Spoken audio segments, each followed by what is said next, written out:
Hello everyone and welcome back for another episode of Indie Impressions. This is Nick and today we're going to be looking at Dear Esteban, which is a little parody game that was created for the F This Jam, which is a competition where designers or developers create games in genres that they particularly find that they don't like. Now this one of course is an exception because the developer of this one has gone on record and said they actually do quite like Dear Esther. They just wanted to sort of write a little love letter to it, as it's generally widely accepted that some people consider Dear Esther to be a little bit on the pretentious side. I don't know if I always agree with that, but I could see an argument for it perhaps. I mean, it is an art game after all, and where there's art, it's subjective, so people are going to go in that direction. That's fine. And of course, since we love this thing, we shouldn't be beyond, this thing being indie games, we shouldn't be beyond poking fun at them every now and then. Because if you just take yourself too seriously, it's no fun. So we're going to have a little jaunt and look around in this autumn lovely forestscape here. Now I have turned the volume up a little bit. There are some spoken dialogue sections, and I'm going to be quiet when those happen if I can. And the game gets a little wacky. I've only played just walking up to that first tree over there, so that's all I know. There's apparently some motorcycles, so let's hear that. Dear Esteban, I'm afraid of this place. What if there's an earthquake? All the patrons will be smashed by the motorcycles. That's enough to keep me far, far away. Absolutely, I wouldn't want to be smashed by motorcycles either. I can't blame anyone for feeling that way. Some lovely cattails here. The graphics are quite nice. This is a Unity game. I have, a few qualms with it. It actually looks, I wouldn't say on par with Dear Esther, but it's definitely attractive.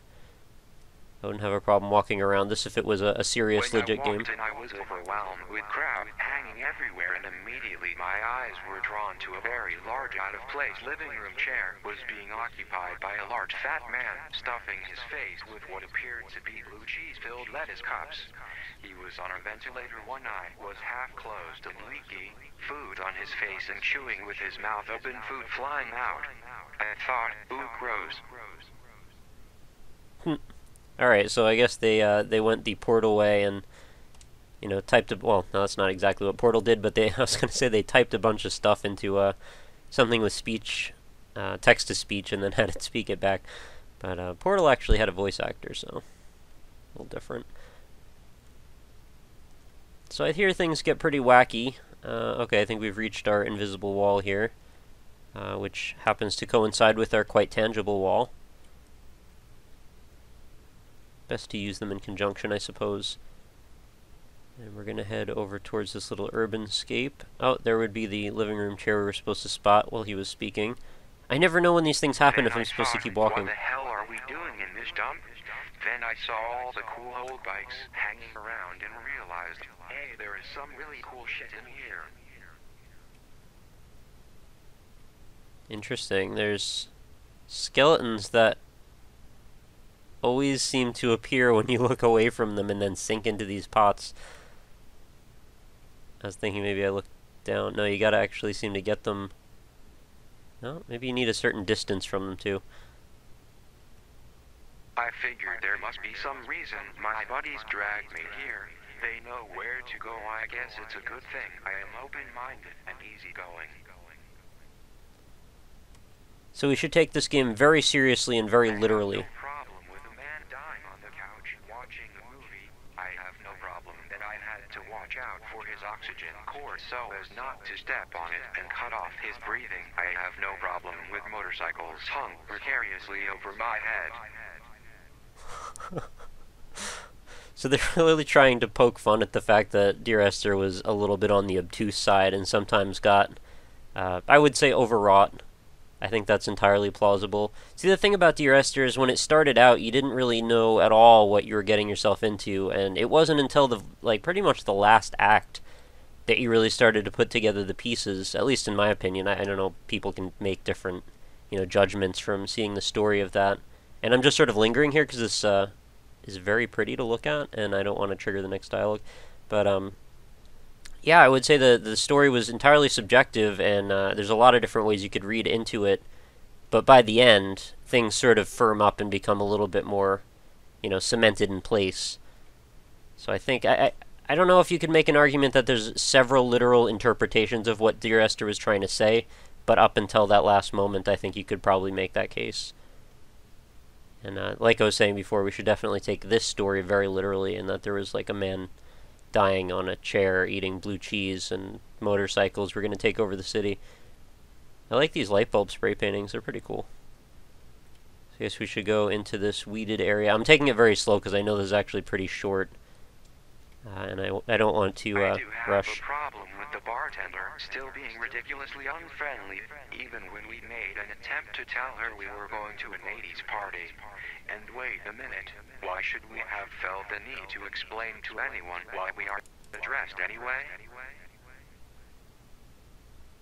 Apparently, if you click outside the window, it pauses. That makes sense. I don't know why these lanterns have big, huge lens flares on them and fireflies floating around them in the middle of the day. It doesn't quite look right. Whatever. Again, take this very seriously and literally.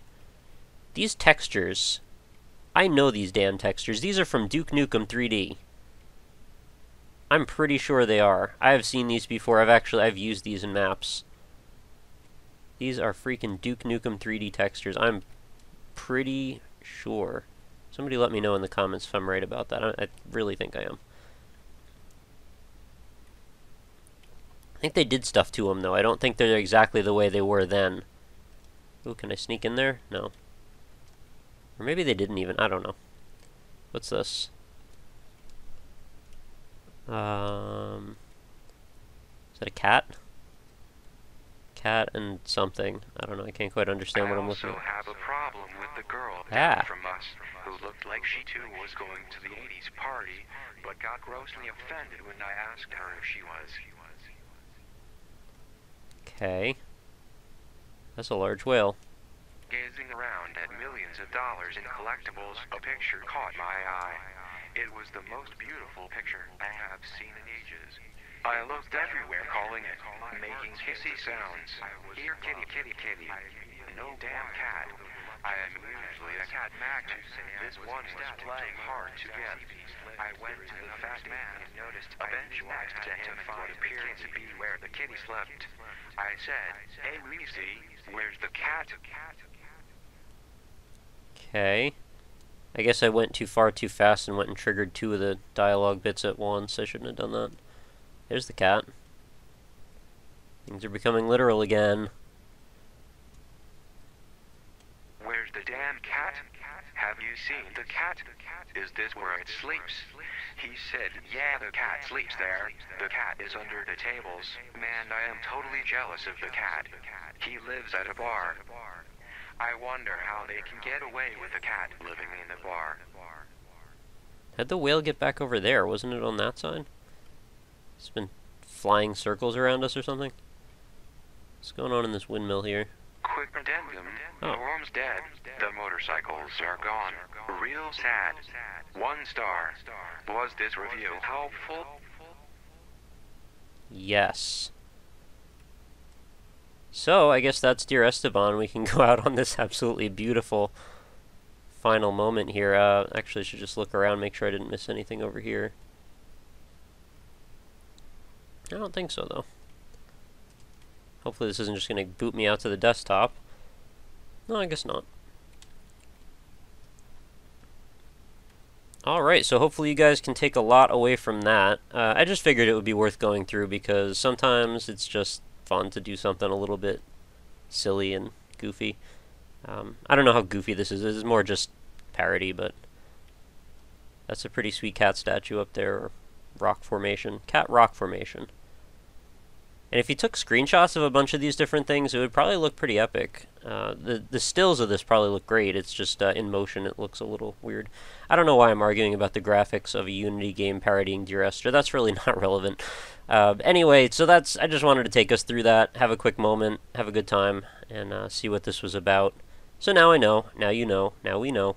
And if you feel like downloading it, link's going to be in the description. I don't know really what else you have to see here, but if you want to like walk around in this environment for a minute or two, you can do that. I just really like that lens flare. I just want to like capture it and have it be in one of the thumbnails.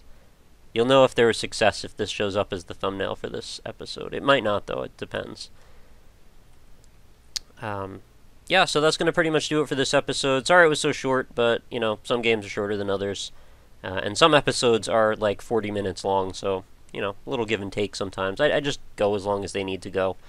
Not worried about it. The only thing I'm worried about is if I run out of hard drive space, and then I'm going to be making some concessions in that department, or figuring something else out. So that's going to do it. Make sure, as always, head on over to the website. I'll do the brief plugs section this time. Website is indie-impressions.com. Check out the forums, check out the videos. Head on over to Facebook, facebook.com/indieimpression. Leave a like if you'd like to. Videos will show up in your Facebook feed.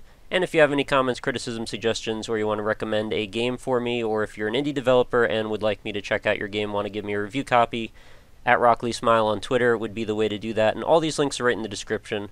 Keeps it nice and simple. So that's going to do it, guys. That would be Finn and Jake. Come on, grab your friends. Let's head to very distant lands. I'll see you guys tomorrow. Have a great night. Thank you so much for watching. Later.